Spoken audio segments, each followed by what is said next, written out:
The ghosts of our dreams. Everyone is a dreamer, and we all have goals in life that we would like to achieve. I have one recurring question that comes to my mind from time to time.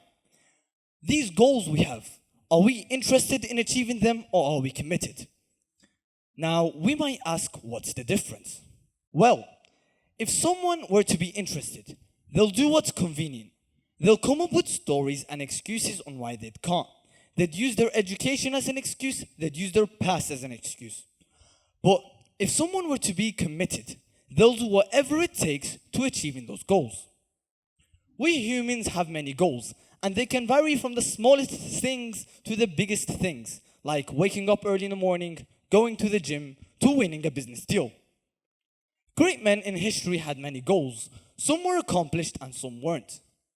In life, we all have goals that define and shape our future, but some of us have problems with pursuing those goals and achieving them. Those issues come from not having the mindset needed to achieve those goals. Chasing our dreams may well be a lonely, scary, and dangerous pursuit, and getting the courage to go after them isn't that easy. Now, unless we're going to understand that we've got to push ourselves, we aren't going to accomplish anything. We are never ever going to feel like doing the things we need to do in order to have what we want. We're always going to need to push ourselves for that. The bottom line here is that no one is coming. No one is coming to push us. No one is coming to tell us to turn off that TV, to turn off that cell phone, go out the door and exercise, or write that business plan. That's all on ourselves to do. The toughest part when achieving our goals is that in the process of achieving our goals, we might be lonely. We're most likely there only for ourselves. Because if we don't believe in our goals, who will? Later on, people will come by and watch and might possibly congratulate us. But if we started alone, we have to continue and keep thriving no matter others' points of views. In the stages of achieving our goals, we may encounter a lot of failure, disappointment, pain, and setback. These rough times haven't come to stay. They've actually come to pass. With failure, we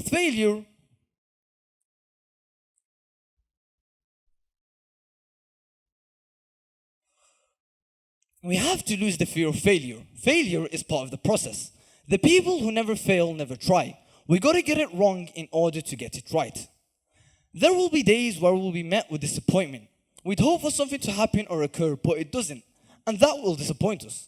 But in order not to get disappointed, we have to expect disappointment. And with pain we learn to get stronger. And it helps us get back up faster whenever we're pushed down again. One common mistake we're all guilty of is stopping at a certain point. An example of this is when I was on my weight loss journey. I had a goal, which was to lose 10 kilograms in 1 month. After 2 weeks or so, I had lost about 5 kilograms. I went ahead and took a break. I felt like I did a good job, which was true. But it resulted in the whole process being lagged behind.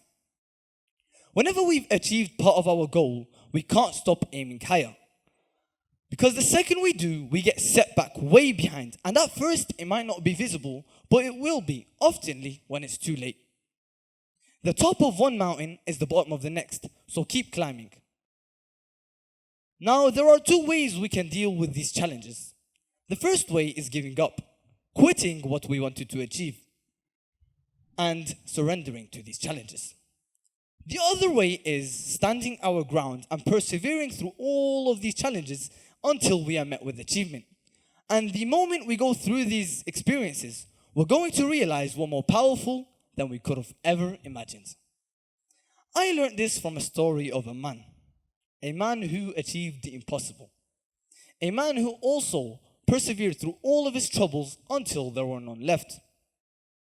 Sultan Mehmed II achieved one of the greatest achievements in history, gaining control of Constantinople and with it the title Muhammad al-Fatih. The very city that dozens of armies before him couldn't capture, except he did. It was the result of his continuous planning and hard work. He put in all for his dream. If it weren't for him and his dedication, we wouldn't have the Istanbul we live in today. So why Constantinople? A long time ago, Constantinople, which today is known as Istanbul, was the world's most auspicious city. Constantinople lays on the Bosphorus Strait, which separates Europe and Asia. The Bosphorus Strait also links the Sea of Marmara and Black Sea. The city is almost entirely surrounded by water, which was important for sea trade.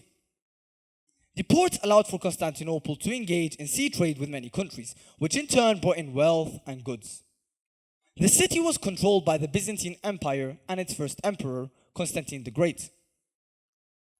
So while the Ottomans were trying to grow in trade, the Byzantines made it hard for them to grow and prosper. The Prophet Muhammad, may blessings and peace be upon him, prophesied the conquering of Constantinople and magnified the leader and his army. This prophecy was also what motivated the Sultan of this story. So how was he able to achieve his dream? Well, at a young age, Mehmet went ahead and studied all the sieges that were taken against the city in the past, and figured out attacks from land weren't sufficient enough to take the city. So when he went to capture Constantinople, he also stationed a navy fleet at sea. On the 6th of April, 1453, the siege began. Wave after wave, the Ottomans would attack. In the beginning, they had problems with their cannons, which took 3 hours to reload. This put them at a time disadvantage, and at the same time, they would receive heavy fire back from the Byzantines, repelling and putting the Ottoman land troops at a weak point. At the seafront, they encountered another issue. A metal chain was stretched on the Golden Horn to prevent any unwanted fleets from entering. This was meant to stop the Ottomans from attacking by sea. All of these problems were troubling Mehmet, but he was too keen on achieving his dream and knew an attack by sea was needed. So he had to adapt to these changing conditions. He found a solution, a tactic no one in history had ever came up with before. The solution was that the boats were to be brought to land, and the Ottomans would carry and drag the ships on greased wooden logs, which they laid around the harbor on mountains. The Ottomans then dragged their ships on the mountain tops and dropped them back into the water. This time, the Ottoman fleet was past the metal chain and inside the Golden Horn. At this point, attack from both land and sea overwhelmed the Byzantines. After a short siege of 53 days, the Ottomans captured the city of Constantinople due to their leader's perseverance to achieving his goal. He didn't only rely on the divine providence of Allah, but also put in the effort needed himself. People around Mehmet were motivating him and giving him the spark needed to achieve his dreams. Having positive company that won't put us down and encourages us to do better is essential in life. But in the end, the Sultan had to motivate himself into achieving his dream. It was his dream after all, and he alone could control his mind and put his devotion and aspiration onto the correct path. Now, there is a sad part to this. There were times where the Sultan was going to give up on his dream, and these thoughts come by eventually. They test our patience and check if we're really devoted to our dream. And then it's our job to continue and remember why we wanted to achieve our goals in the first place. The first couple waves that were sent by the Sultan in the siege had failed. In fact, he lost a lot of men and was set back. But that wasn't a reason for him to back down. On the contrary, he pushed forward to ensure all of their self-sacrifice wasn't lost. He believed in himself, and when he went again with more devotion and aspiration, he captured the city of Constantinople. Now, we might pause here and ask, what if Mehmet stopped planning after the chances were looking slim for him? Would he have been praised as the conqueror? Would he have been satisfied that he didn't pursue his goal? Would he have fulfilled the prophecy? Now let's imagine the situation here. The Sultan stops after all the troubles he faces and doesn't conquer the city. And one day he's on his deathbed. He looks to his right and he sees a ghost. The ghost of the goal he had. This time the ghost is disappointed, angry, and upset. The ghost starts to talk and says, I once came to you because you brought me to life, and now we have to go to the grave together. So let's ask ourselves today, how many ghosts are going to be around our beds when our time comes?